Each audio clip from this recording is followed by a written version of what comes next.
Guys, check out the killer record cases and stereo furniture at sidetrackedworkshop.com. Get your vinyl out of the crate and display your records in style. Save 15% with discount code TVG at checkout. That's sidetrackedworkshop.com.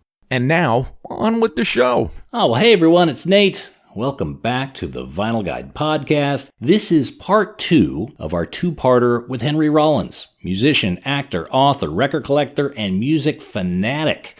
Henry joined us way back when, episode 100 of the Vinyl Guide podcast, which you can hear anytime. We keep all the back episodes available, no paywall or anything, so all you got to do is follow the Vinyl Guide podcast and you can enjoy all those episodes anytime. As mentioned, this is the second part of our two-parter. Part 1 of this conversation, we spoke about Henry's Stay Fanatic book series, his approach to bootleg records, his rhythms with Discogs and eBay, and today we cover all sorts of new topics, including preserving Black Flag and other punk flyers, rare one-offs in Henry's record collection, his approach to writing notes in his records for future listeners, including himself, and more. So this should be a very fun and informative episode for all you record nerds out there, and we do this to help celebrate Henry's new addition to his Stay Fanatic book series. Stay Fanatic Volume 4 is out now and available to order at henryrollins.com. And with that, let's get into part 2 of the Vinyl Guide interview with record collecting and music fanatic Sir Henry Rollins. So, you collect records. Yeah. Paper, flyers, I'm set lists. I'm a paper fanatic, yeah. Right. Acetates, test pressings. What's the oddest thing in your collection? Perhaps a personal item. Do you collect personal items for like someone like Ian Curtis, something that belonged to him? Is that part of, does that interest you? Yes, to a certain extent. I mean, I think it's all interesting, and anything that finds itself in the physical world where there's actual proof, like Iggy's famous silver leather pants that grace the cover of Raw Power, went on auction years ago. A quick pickup at $70,000, and I wrote Iggy's manager. I go, "Was that you guys?" He went, "No." Like then who was he? He goes, "I don't know." I was like, Your guy is the boss of bosses. They don't tell him. He's like, "No, stop writing me." And so who got the pants? I don't know. Would I like to have them? I don't know. So the not for $70,000. Not, so clothes I'm not that geeked on, but I do have a few articles of clothing just because the offer came my way. Like punk rock, a band called The Adverts, one of the first and one of the best. And they were popular because they had great songs. Also, they had a female bass player, Gay Advert, who's a pal of mine and, fantastically normal. Like you can talk to her and she makes sense and she's wonderful. She wrote me years ago and said, "Hey, you want to buy my t-shirts that I used to wear on stage?" I went, "Yeah, just tell me the amount and we'll send it right to your bank." Done. And I have her t-shirts. Nick Garrett of UK Subs, one of my favorite guitar players of all time. I was at his house years ago. Like, "Hey, look at all those t-shirts of yours. You want to sell them?" Well, let's make a deal. So I have some of their clothing. Do I put them on? No. Because I have pressed them flatly and they're living in a dark, dry, acid-free environment.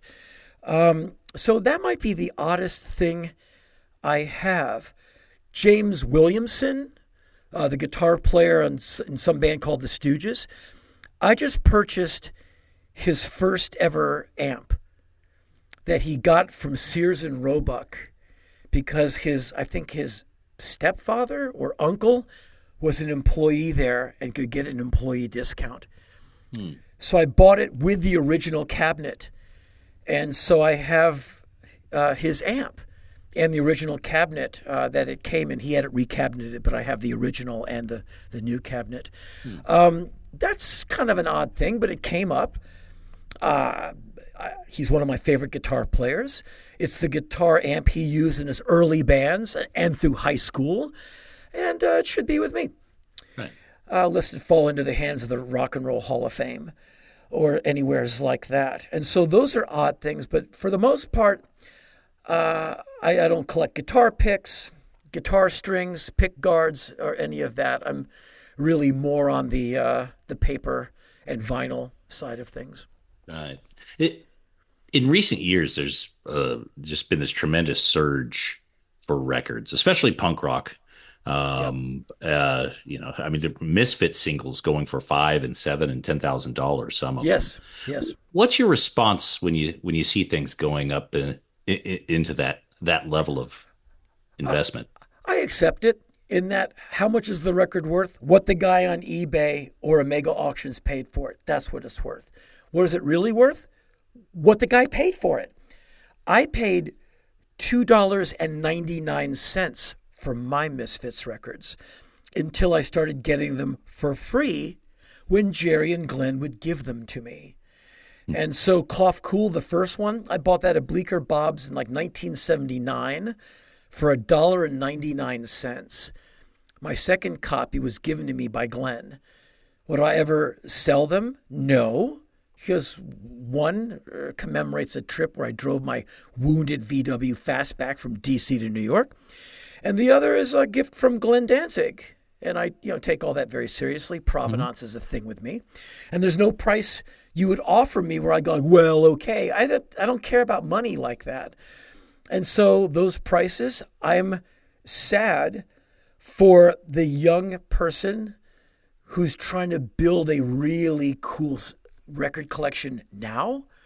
Thankful for all the really good sounding reissues that are happening with everything from the Misfits to the Sun Ra catalog. Another guy who will put you in the poorhouse trying to get one record. But thankfully, Erwin Shusett is doing these great liner notes, and these reissues are coming out, and they're just fantastic. And I know because I buy them, because I am about 40 years too late to the Sun Ra thing. Interested, but I wasn't there when it counted. Ask Thurston Moore for guidance on that. Anyway, I just feel bad for those people because I'm an old guy, and those weren't rare records when I was buying them. They were just the records we were buying. And, I'm a best friends with some guy named Ian Mackay, so I'm familiar with the Dischord catalog. Another set of records that'll set you back.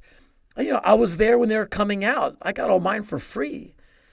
Test pressings, original artwork, like the unfolded picture sleeves. I have all that stuff because I know the guy in the band.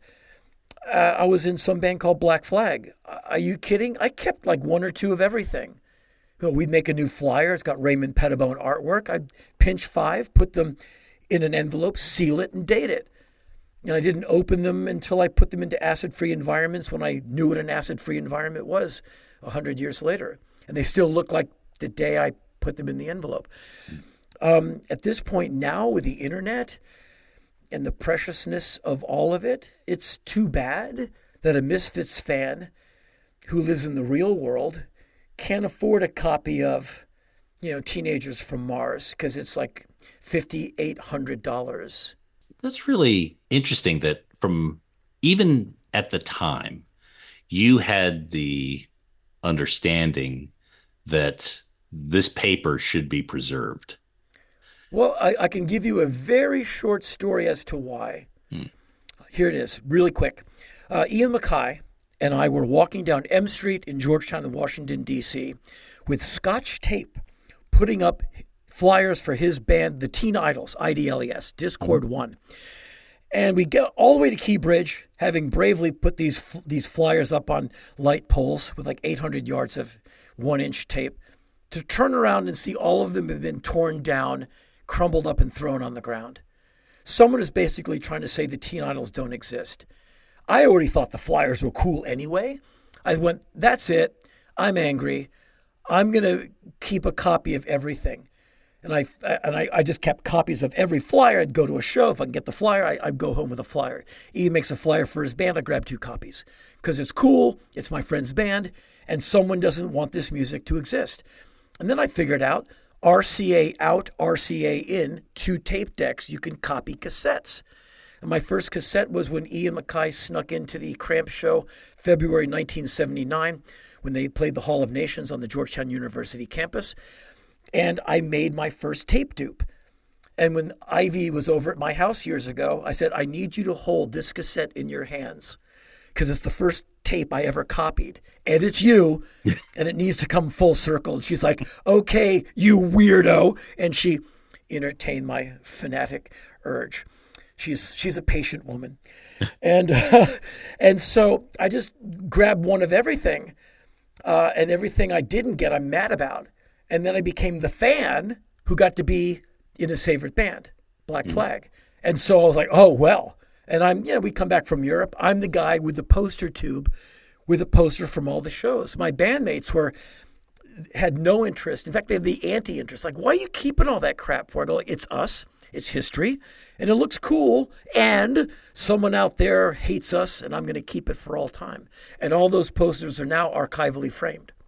Right. Okay. The purpose was to prove it existed almost. Yeah, documentation. Future stuff. Yeah. Yeah. I was an archivist before I even knew the word. And, in Black Flag, all of us made like negative money. Like there's like no money. Mm-hmm. So I'd save a few dollars here and there. I'd go to the office supply store and I'd buy page protectors. And that was a chunk what I could be eating with that money. So you skip the meal, but you go for history. And, over the years, I've accumulated a lot of archival boxes of paper. I just bought a collection recently, and I've been going through the flyers, and I'm scanning every single day. And I'm many scans into this collection with a whole lot to go. And so I've always been a paper guy because, again, it's that physical thing in the world and the fact that paper's so delicate. Like, you look at it wrong, you store it incorrectly, the bugs get to it, the mice get to it, the sun gets to it, and you can lose the story. With records, a lot of times there's 300 or 500, and that's rare. But with flyers, sometimes there's only 30 or 50. There's a few pieces of paper I have of like posters and flyers that were made. Mm-hmm. My copies are the only known ones in existence. Just because it was a poster that got shellacked on a few billboards in some small London town, and they got covered over the next day after the show was over. But the one guy who sold it to me on eBay knew the printer. And so he went to the printer and grabbed a couple of them, and he sold me his extra one. Or he had one and he needs the money because he has a baby or a divorce coming. So he sold me the one. And you look around and there's so I have at least 3 things like that. I know there's only one for sure, but that was at one point mass produced, even if that group was like 10 or 25. And correct me if I'm wrong, but the way I'm reading it here is that scarcity, the scarcity of the paper, the acetates, the things that there's only one, maybe 2 of, those seem to be the areas that really kind of light your fire. Is that fair? Yes, because of the scarcity, and I might be a bit presumptuous, I'm the right guy for the job. I'll never sell it. I'll take really good care of it. If a museum needs it on loan, I'll consider it. But I'm not going to flip it. I'm not going to trade it. And it's going to be cared for jealously, very carefully until, I keel over. And I turned 23 this year, so I got to, I'm feeling pretty good. Like, for instance, some band called the Stooges, they did an album called Raw Power. You may have heard of it. Lenny Kaye, Patti Smith's guitar player, good guy. He did a kind of legendary review of that record for Rolling Stone. So, he's a great writer, great rock and roll writer. What was his source to review Raw Power? It was 2 single-sided acetate plates cut for him by Columbia. I bought those from him a few years ago. And I have more than one acetate for that record. But there's only one set of 2 single-sideds that was cut for Lenny Kaye. And I have them. And I'm the right guy to have them because they'll never get sold. They've been scanned. They've been put away very carefully. They live in a climate-controlled environment. And if that's a bit too much, well, bite me. It's history. Oh, you should just play it, man. Like, well, you can degrade an acetate. I have played it because I took notes. Played it once, put it away, and I'm the guy for the job, if I dare say. And so at this point, I'm rescuing records and flyers, lest sometimes someone will buy a collection from someone, like 40 years of someone's passion, and they buy the collection. Within days, parts of it have been sold, traded, flipped, and the collection, you'll never put the toothpaste back in the tube. Within a month, it is on 4 continents, never to come back together. I buy a collection, nothing leaves. Where you come back in 50 years, every damn piece of paper is still intact with the metadata, because we're trying to preserve history, not make a buck. So I'm spending money, and how do I get the money back? I don't. I reproduce the flyers or the whatever it is, and I put them in the Stay Fanatic books, which sell 40 copies. It's not like a page-turning thing. It's for music fanatics, maybe some of your audience that informs their description. And so I'm paying money to do the right thing. And when, every once in a while, this stuff is not cheap. And I'm not, a human ATM machine. My money comes to me, like dipped in blood, mine. And, but, Ian MacKay will give me a pep talk. He's like, you're doing the right thing. Like, you're doing the right thing. He doesn't go after this stuff as I do. He collects Washington, D.C. stuff to, maintain his area code. I'm, on the auction sites looking to bring it all in. And he goes, you're doing the right thing. Like, forget the money, man. Just do the right thing. And once you get the thing and you look at it, you're like, wow, this is so cool. And now I can tell this story, because I now have the contract for this record. And here's the acetate, and boom, boom, boom, boom, boom. And suddenly we understand. I have receipts for practices of bands, so I can prove to you where they were before they left on tour. Who cares? Me and 3 other guys who are probably my age who still live with their parents. Will they get my book? No. But they know where I'm coming from. And so this is just the hill I've chosen to die on. Well, it reminds me a little bit. Do you know John Tefteller? No. John, he collects blues records, 78s. Oh, wow. And he does it sounds like a very similar rhythm to you. He'll spend $10,000 on a single old Charlie Patton record. Well, no doubt you've read the book or heard of it by Amanda Petrusich. Yes. Yeah. Isn't that a do not sell at any price? That is a miracle of a book. Yeah. Talk about hitting them where they ain't. I'm such a fan of hers. She's such a great writer, but what an amazing topic. Your audience might dig that book if they've not read it. It's about 78 collectors, and they're all kind of like R. Crumb. Yeah. It's like, what's your favorite 78? Who wants to know? They're all really weird. Can I see your favorite 78? No, get out of my attic. They're all strange. But she gets these cranks to kind of open up.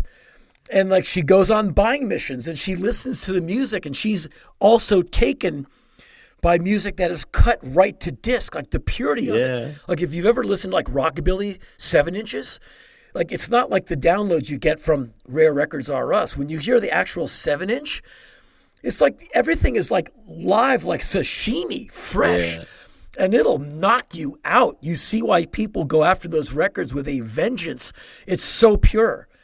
And so I can dig someone laying down $10,000 for a record. If it's a record you want, you start to logic the money. Well, I just won't eat for 33 days. I can do it. I'll chase squirrels and I'll eat their tails. You find a way.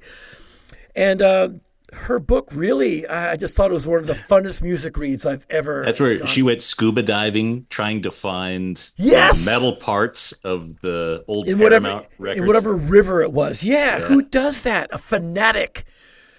And such a great read and a great topic and so well done. Well, I'm such a fan. I'll send you some of my interviews with John Tefteller, because he'll like I said, he'll spend $10,000 plus on a single record, if it's the only one. He'll then clean it up, digitize it as best as he can to preserve it.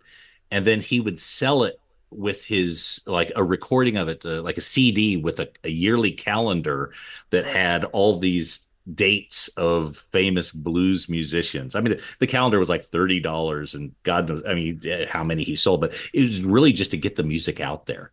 Oh, wow. There's a couple of Robert Johnson's size, at least one, like the alternate take of Traveling Riverside Blues. I think Lomax found it. And I think it was cut to disc. Without him finding it and like giving it to us, we'd never hear that like 2.5 minutes of Robert Johnson. And like truly, you're very well served by hearing everything you're able to hear by Robert Johnson. It's all good, as the kids say. And it's people like, both Lomaxes, Alan and John, Father John, who are such a gift to the world. They took their microphones and decks out and they went into steaming jungles and desert plains to bring it back. And all those people getting the 78s and recording them and putting them out, even online for free, the fact that you can hear it. Who's that great guy who made the Smithsonian box set? The eccentric fellow from New York with the great beard. George Mitchell? No, I wouldn't know. He was like the blues country 45 lacquer guy, and he made this great collection. And you can look him up. His collection, I've been through it. His vinyl collection now lives at the Dillon Museum in Oklahoma. But he's the reason you get to hear all this stuff, because it's the music he liked. And he went, well, here's what you need to listen to. And he kind of made this thing for you to walk into. And all those doo-wop labels that were operated out of the back of record stores, like, true independent labels that were putting out records for young black youth in white towns, where it's the guy at the record store who's breaking barriers. Because, the vocal group came in and sang a cappella at his store and went, well, let's put it on wax. I know the local DJ, Wolfman Jack, will play it. Yeah. And it's this great story, and it's all in the vinyl. And when you get into music, as Paige Hamilton of Helmet, who's such a smart guy, you should talk to him about music sometime. He's just a sharp dude, and I'm a fan. But we spent a summer many years ago touring, and we would sit and have lunch every day. Sometimes me and him, sometimes me, him, and Les Claypool. And so you're sitting at the table with these two wizards. They're just smart guys. And he said, what's the angriest music in America? I'll go, punk rock. He went, no, wrong. It's Be-Bop. I go, oh, come on. He goes, no, think about it. It's like, angry, talented, obviously talented black men getting told you can't walk over that white line in the club. You have to warm up in the men's room because we don't have a backstage area for people of your color. Like they knew they were great, and they knew they're going to play in clubs and get called names, and they can't stay in town because they don't have a hotel for people like you. He goes, it's the beginning of the civil rights movement on vinyl. And I've never listened to jazz the same way again. Where you listen to some of these cats and you're like, yeah, it's beautiful, but man, are they mad. like Miles Davis, he's just like this good-looking guy. He's like a swan, graceful and pugnacious, because he's been told, after selling out a beautiful theater, hey, boy, you can't stay in this town. You better go to the suburbs where your people are. And Paige is right, of course. And it's like kind of the first American punk rock. And there's probably stories that the people writing the liner notes could tell you, that the guys who ran Blue Note could tell you, that these jazz guys and gals, if they were alive, could tell you. There's so much humanity in music. The human drama of it keeps me completely glued to it. As one person said on the internet, I wish I knew who it was, like, you want to know me? Look at my record collection. Like, there's someone's id. And I'm just fascinated. The older I get, the more dots I am able to connect, because I get more materials. I have more time to sit on my old ass and think it over. And by writing this stuff out, I process ideas. I go like, well, that went nowhere. There goes Saturday night. Crumble it up and throw it away because the idea is a dud. Mm-hmm. Or maybe you come back a year later and go like, now I have this contract and all this makes sense now. Have I got a story for you? And so all of these pursuits, I put it this way. If I could stop writing these Stay Fanatic books, I would. If I could stop writing, I would. And I literally write minimum 1,000 words a day. Every day. I do not take days off. I do not take days off. On a plane, in a yurt, on a train going through Siberia, I wrote on that Trans-Siberian Express. In fact, I edited 2 books and I wrote. I edited my next book, I forget what it was, Johnny Ramone's autobiography, and I did writing and photography out the window. And so as I get older, all of this stuff becomes more interesting and you find out more information. You get more source materials and more is revealed. And that's the lightning I try to capture in these bottles. That is the Stay Fanatic series. That fun, that can't wait for Friday because I don't have to go to school the next day. And I haven't been to school since 1979, but I still think that way. I went to a school that was a gulag for me, a prep school out in the suburbs of Washington, D.C. And I'd get back on Friday and I'd put on Zeppelin 4. It was like I'm free for 48 hours. And that was my celebratory soundtrack. Now it's Machine Gun Etiquette by The Damned. And I play it every Friday. Every once in a while, I'm performing on a Friday and the travel was such that I have to play it like on Saturday night. But I make note because Friday, Fanatic. I always say, Fanatic, it's Friday, finally. MGE, Machine Gun Etiquette, is on its second song, but sometimes there's a festival date and I will not be able to do it. We'll pick it up tomorrow night and I'll play it on Saturday night. But out of a 52 Friday year, I'll get it right about 50, 51 times. What is the best affordable vinyl copy of Machine Gun Etiquette? Oh, good question. I would go for the Drastic Plastic Pressing, which is a great company out of, I believe, Nebraska. And they reissue The Damned, The Cramps, and on and on and on. And they do fantastic reissues. Really smart stuff. Not only really cool issues, they do a great job sonically. And they'll do like the 180 gram reissue, the 150 gram, and I of course, have to have them all. Sadly, they sound so good. And it's the first 4 Damned albums, and they all sound fantastic. And Machine Gun Etiquette being the 3rd album is included in that. But they all got bought up. And sadly now, Drastic Plastic, I don't know what their deal is with the Damned catalog, but they should do the run again because now those are becoming expensive. But as far as like being able to buy a new copy of that record, I would go with the Drastic Plastic because I bought them to see if they were any good, and I'm happy to say they're stellar. There are some other ones that have been done for record store days in the past. I have not bought them, and I won't say who did them. You can find them online. I can't verify their quality. Damn. I do read reviews, and some of them are pretty unkind, which I would be willing to believe are pretty accurate because some pretty sharp people do those reviews. Right. In that they know what to listen for. Okay. All right. I've got a Drastic Plastic of Machine Gun Etiquette and an original. What I don't have is a really good copy of Strawberries. And there was recently an RSD issue of Strawberries, but they had an incorrect live track for Bedtime for Bonzo. They screwed up the sequencing, I think. Yeah, I have my original. And I just wrote a thing about Strawberries 48 hours ago because I listen to it once a year in the month of August.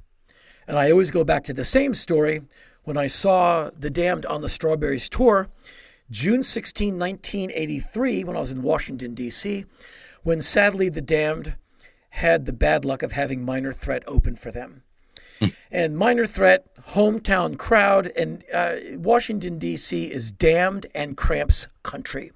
We love those bands fiercely.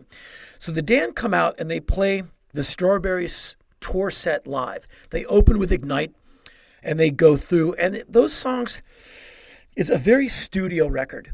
Tons of overdubs. Captain Sensible threw bells and whistles at that record because he could.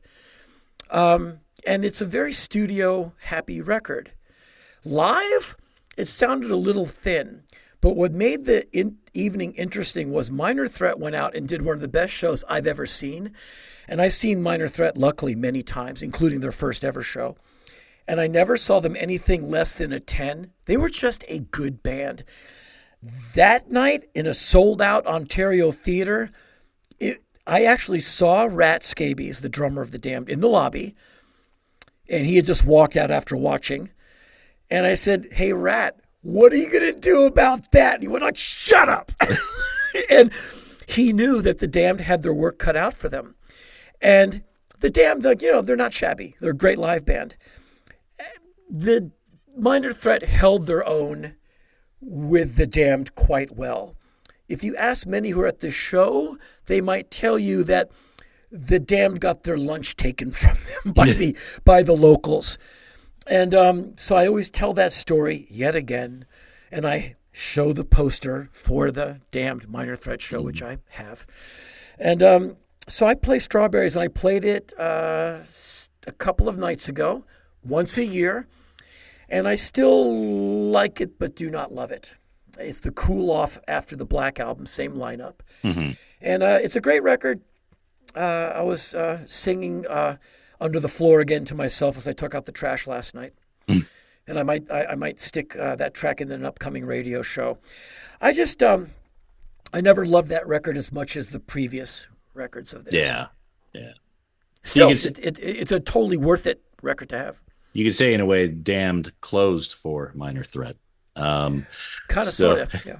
One of the things that was interesting in the new Stay Fanatic book, you bring up leaving notes for future listeners.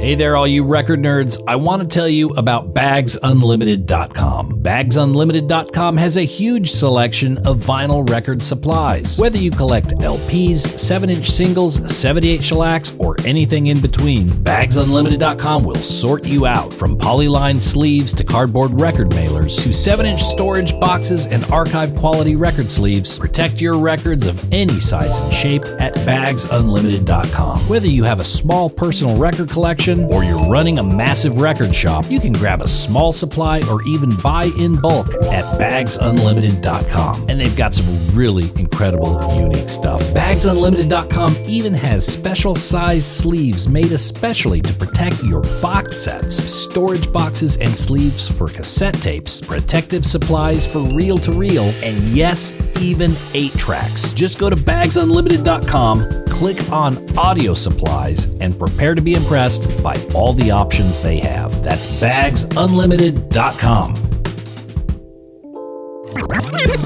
Hey there, audiophiles. If you're seeking stylish furniture to showcase your stereo and record collection, well, look no further than SidetrackedWorkshop.com. Sidetracked Workshop designs extraordinarily elegant record cabinets and consoles that add sophistication and panache to your music hobby. Handcrafted in the good old USA in the vinyl-loving city of Portland, Oregon, Sidetracked Workshop's designs are a music lover's dream. Made with real walnut veneered wood and brass accents, these gorgeous designs add class and taste to the record room and ship fully assembled and ready to enjoy. Just check out the designs for yourself at SidetrackedWorkshop.com. Look, you spend thousands of dollars on records. Don't keep them in a crate, and don't risk your records on those feeble wooden pegs from IKEA. Your music deserves the dignity of Sidetracked Workshop. That's SidetrackedWorkshop.com. Elegant solutions for the vinyl lifestyle.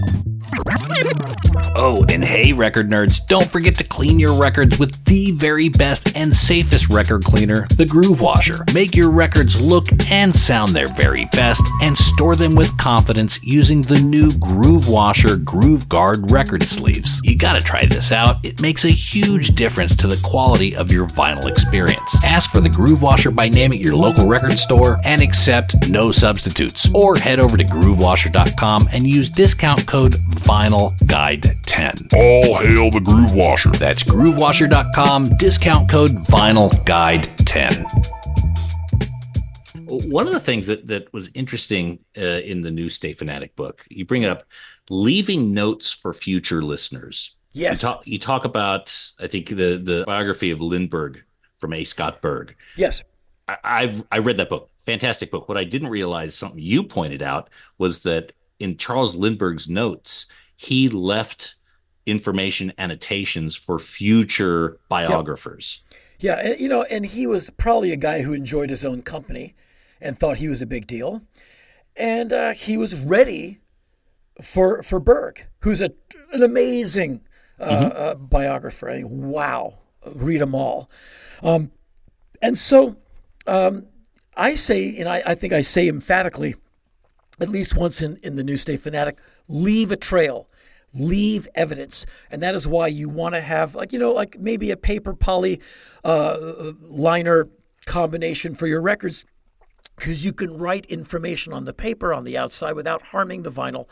Like, when did you get the record? When's the first time you played it? Date it, put the location, and sign it. And if you ever play it again, there's a note you want to make a note of. How'd you get it? This was in a sale. The poor fellow passed away, and I bought it. His name was Alan, and he comes from Pittsburgh, and I knew him from a show. Because at some point, you never know, someone is going to be opening up that record who's not you, and you've left a trail of provenance. And so be generous. You're listening to the record anyway. When you're listening to records, have pens around. Write it down. Just jot it down as you're listening to one of the songs. Leave a trail. So do you write things down and stick it inside the record sleeve? And I just write it on the polyvinyl sleeve, because it's paper on the outside that holds the actual LP or 7-inch, and I sign it. And and I have gone back to these records where I've done that 18 years ago with no memory. So I try and listen to a different pressing of Machine Gun Etiquette. And I pull it. I'm like, oh, that's right. I got that at Aaron's Records, long gone record, beloved record store in L.A. And I wrote down June 13th, 1998 or whatever it was. So I found a good used copy. Or I got this from this guy, my pal John in London, or whatever. And I had forgotten in the meantime. Things fall out. And so I say leave a trail. Provenance is a big deal. And you never know. Someone might value the fact that it was in your hands at one point. Mm-hmm. But at least you're giving clarity so the record has context. So when you get a collection, for example, yesterday I just bought a Miles Davis record, old Blue Note Lexington. And it had the guy's address stamped on it. He had, he's from Allentown, Pennsylvania or something like that. I kind of like those. To me, it's like a cave painting, right? Yes. It shows a little bit of the history context. A lot of collectors just get aggravated when someone writes their name. But you seem to lean into it. But you're not writing it like the Europeans. Why? Why do they write their name on the front of the Hawkwind 7-inch from Italy, destroying the artwork? Luciano, stop it! And I have so many rare records where Emilio, why did you do that, man? Because he took the record to a party. He wants to go home with it. And so I'm writing on the part of the record. It's just the insert sleeve that I bought from Bags Unlimited, and I'm scrawling on that. I'm not writing on the media. Hey, you want me to sign your record? No! On the artwork? Stop it. I've passed on records because they are signed. Because, Johnny Ramone signed right over his face. Thanks. I want the picture, man. And so I'm writing on the part that was an addition. I would never write on a record. I would never stamp on the back cover or on artwork or on the label. Oh, no. I write on the part that's just generic paper. Oh, I would never harm the actual source document. Right. Ever. Oh, ever, okay. ever. Yeah. And I bum when people do. And I have... a lot of David Bowie RCA 7-inches from all over the world where, thanks, Stefan. It's good to know who, I'd rather you put that on the white sleeve instead. But, it is what it is. It's 1975. The guy went for a good move and he's doing the right thing. And there's probably not a whole lot to pick from because, Paraguay probably only produced a couple hundred Stooges records. And that's the thing. Sometimes you buy the one with the signature on it because it's from Chile and you're never going to see it again. Mm-hmm. And you just you suck it up and buy it. And so I have all kinds of color codes in my analog 45, 10-inch, and 12-inch lists. And one is says SGO at the end of a notation. Search goes on. It says writing on the label, SGO. Search goes on. Keep looking for a better version. Right. So I've got one. I have a piton on the rock face, but I'm looking for a better one. And so SGO, the search goes on. So when you're out, looking for records, you find a copy of, album X.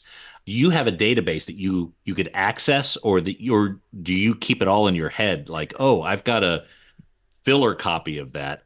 This is a better copy. I'll take that home with me.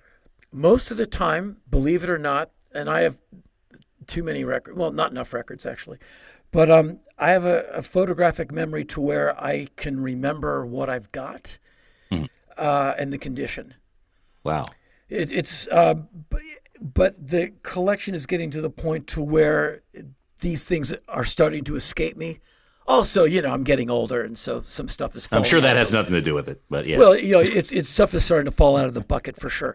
But I often bring my laptop with me. Like when we have a day off somewhere, road manager Ward and I will do the record store crawl because he has it all on his phone. And we're going to do the walking tour of Hamburg. We're going to hit our usual 8 stores. I bring the clunky old laptop with me so I can just whip it open and scroll down and go oh, okay.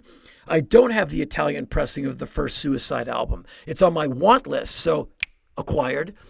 And so, because it's right there staring at me. Sometimes if I don't have that, I'm well, it's in good condition.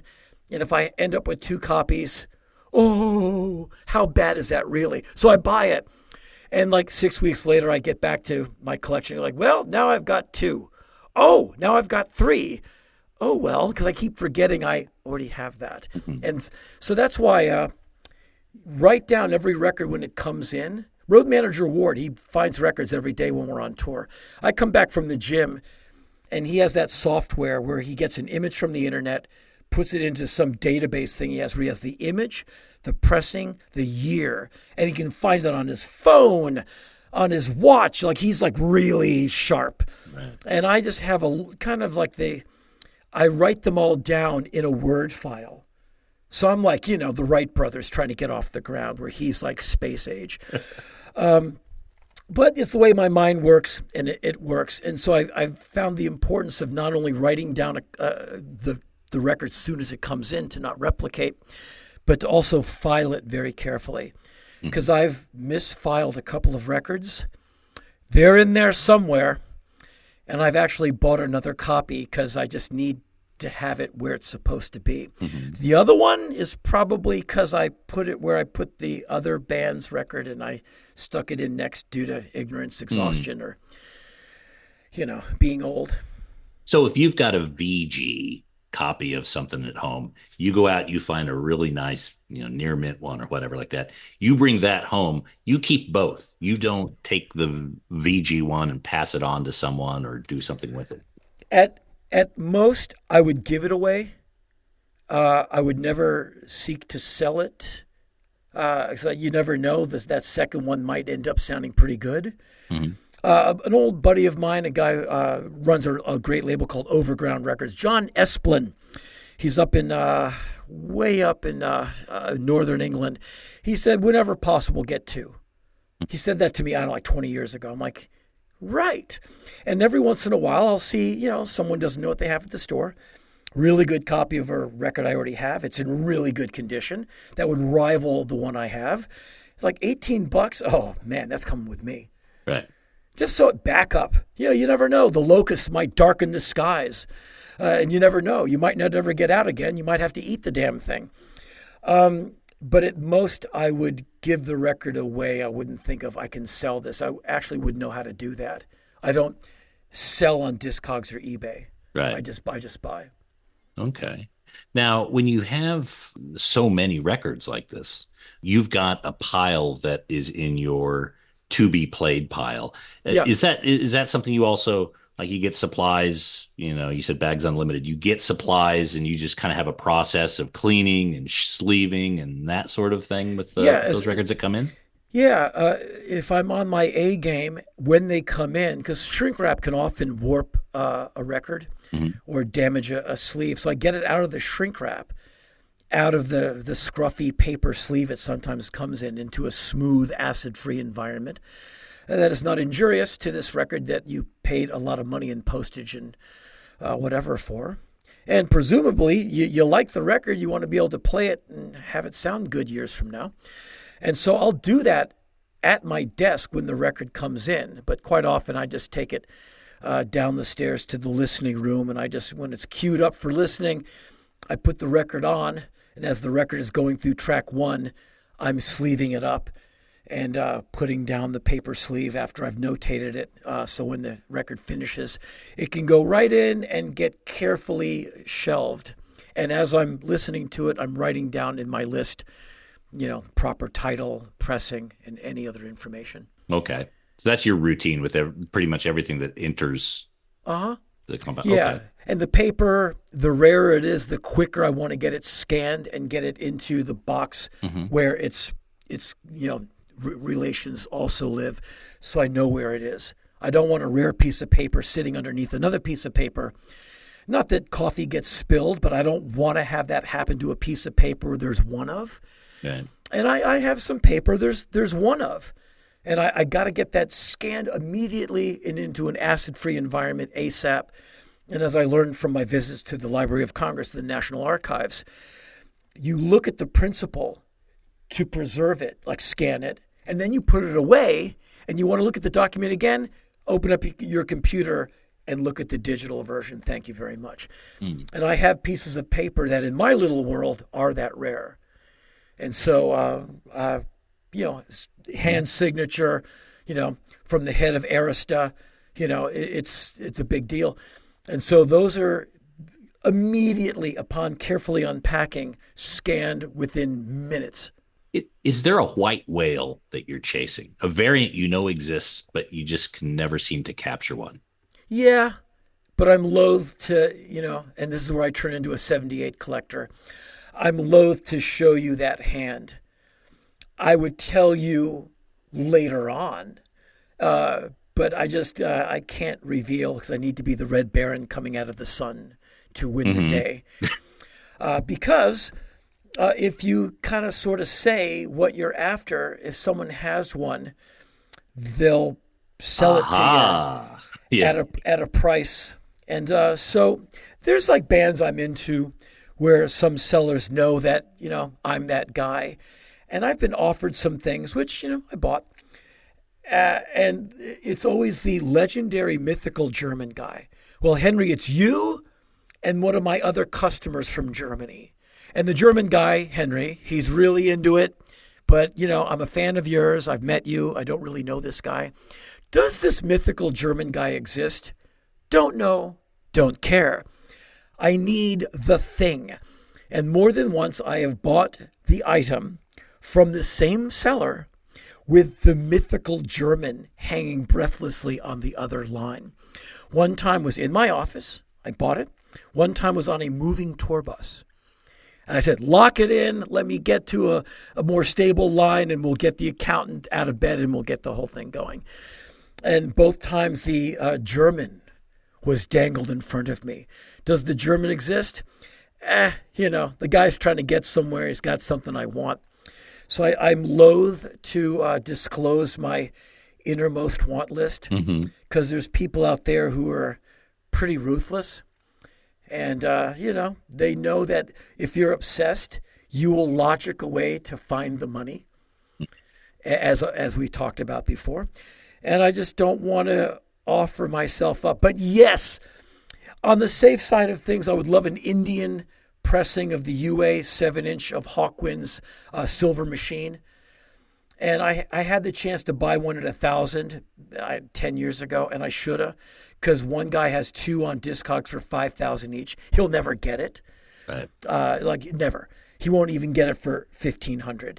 But I really want that record. Can I live without it? Yeah, I'll find a way. But there's other stuff that I know that's out there, and I've written the people who own said things and go, hey, man, can we talk about that? To have the guy write back like, make urine go vertically up a rope. No. Will I ever be able to wear that guy down? Or will he have a change in his life where like, baby, divorce, I don't care anymore. I better reach out to Henry and overcharge him for this. I wait with breathless anticipation for that day. Because these people, they know what they have. Mm-hmm. And they know that you will go there to that price. And it's going to wound you. But if I get that document, it will not sit in the darkness in an archival box. It will also have a life in one of the Stay Fanatic books and any other place I can display it. Because I want people to see this stuff. And that's why, there's a lot of rare paper in those books, because I have a way to put that out there now. Previous to this series, I was sitting on a bunch of rare stuff and, no one would see it because I don't really hang out with people. I live alone. I work alone. People come in to check and make sure I have soup. But past that, I'm just the crazy workaholic guy. Mm. And I am. I'm not anti-human. I live to serve people. I don't want to hang out with them. I just want to make them things like radio shows and books and live shows. And I can be in front of them and harangue them for hours at a time. To go to the rap party fills me with trepidation. Mm. So... And the Stay Fanatic book allows me, like the new one with all those images, all that stuff is pretty cool looking to me. And some of that stuff is bloody rare. And it's the first time you've ever seen it, I know for a fact. And what I really enjoyed about the book is you could just kind of pick it up and just kind of read it for a little bit, put it down. You get a couple pages, covers a couple of days, deep into topics. Things like the, scary monsters, the variation between part 1, part 2, volume 1 and 2. Yeah. Those sort of details that you look at are the sort of details that I look at. And I know a lot of record collectors that are like, oh, what's the story behind that? You may not know, but it's nice to know the difference, and you're pointing it out and you begin the conversation. Right. Henry, again, thank you for spending time with us here. And these books are almost custom built for record collectors that kind of look into those sort of details, like the people that are listening here. And thanks. Yeah, I know I'm not alone. I know we are legion, because music does fill your life. And the personality poster of David Bowie you've had since you were 11, it's still really cool, interesting looking guy.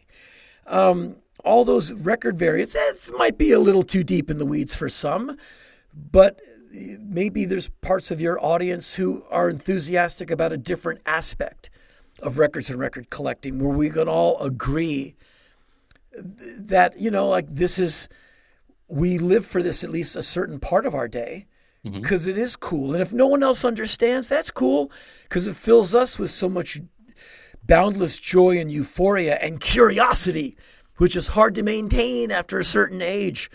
A lot of my peers are like dad age, like, well, Henry, bands were better when we were young. I'm like, oh, no.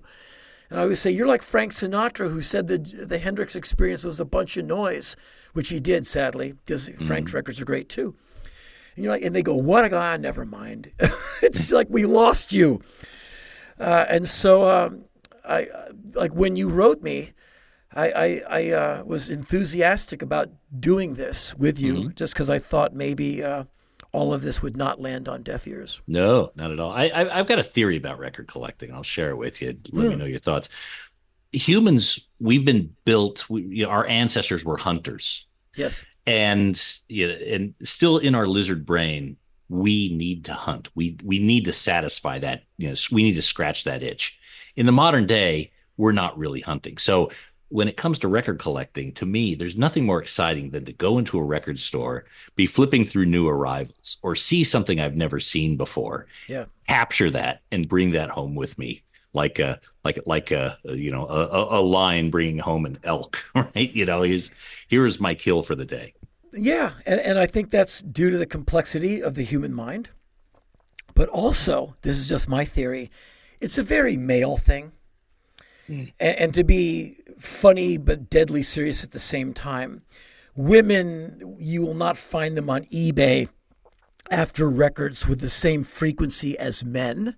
And I say this kind of laughing, kind of dead serious, because their days are busy saving humankind from the ignorance, cruelty, brutality, and misgovernance of men who start wars and strip mountains for ore and change the direction of rivers and make things horrible.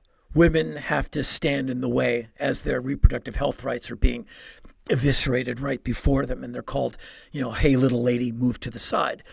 And so they're busy keeping we men from ruining everything. And so that's why the female lion is the better hunter, because they don't have that mane in the way. Where the male is picturesque, but he's inefficient. The women get it done. And so this is a very male pursuit. I've known only a couple of female record collectors in my life, as opposed to the myriad men I've met who like doggedly pursue. And I keep in touch with a couple who listen to my radio show and check out the books with great interest. And we keep in touch, and I kind of marvel at them that they want all the color variants of the OC's vinyl. And I'm like, okay, like, wow, you're different, because that's such a guy thing. When you find women into that, it is different. And that's kind of like the record collector nerd's babe. Like, oh, she wants the Brazilian pressing of the whatever record by this band. Like, yeah, you found your gal. Like, because they're so rare. Yeah, always fall in love with the record store girl, no matter what. And there's been more than one behind the counter of record stores I'd go into either frequently or whenever I was in that city. And there she is. I'm like, oh my God, you're beautiful, and you work at a record store. And you never know. She might hate music or think record collectors are just like the lamest guys and she's dating the quarterback or whatever. But there's at least two. And I'd see them whenever I was at that store. And I'd be like, hi. And they're like, yeah. Get out with your Jane's Addiction bootlegs. Yeah. But I've been through it. Well, again, Henry, thanks again for doing what you do. The new book is Stay Fanatic Volume 4. It ends in 2018. So I'm assuming Volume 5 is somewhere in the queue.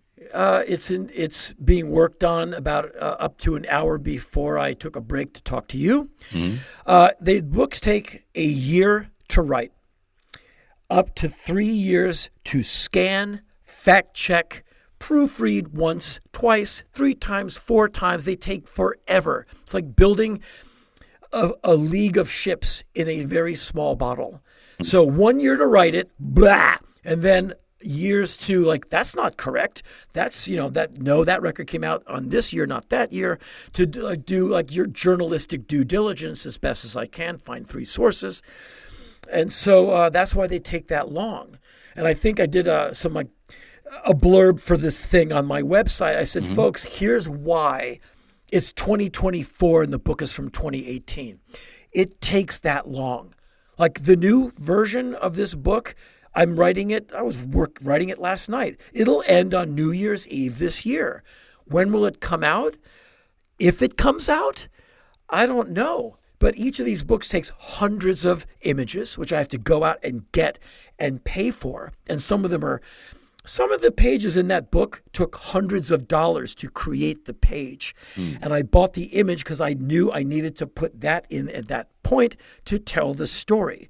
So I need to win that thing on eBay because A, I want it, B, I know exactly where I'm going to put it.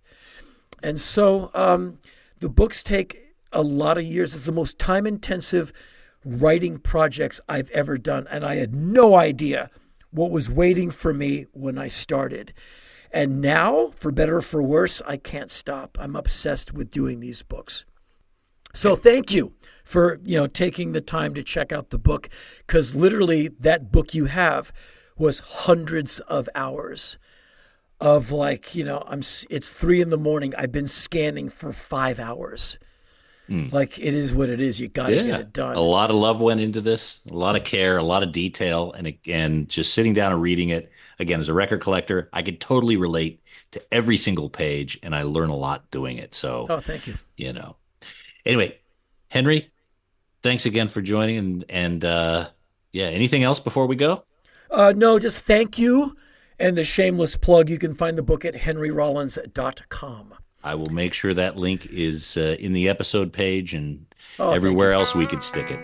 Thank you. All right, Henry. Thanks again, mate. Thank you.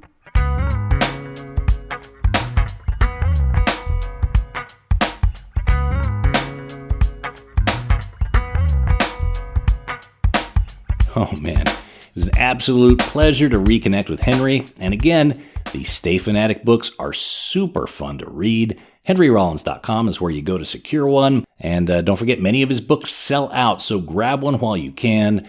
HenryRollins.com. And that's it for this episode of The Vinyl Guide. Thank you so much for tuning in. Again, appreciate everyone who shares these episodes on social media, putting them in Reddit forums and Facebook groups. Those of you who are leaving positive reviews on Apple Podcasts and Spotify, well, you are gods in my opinion. So thank you so much for that. And we'll be back shortly with a brand new episode. So until we talk next time, get out there and buy some records, people. Cheers.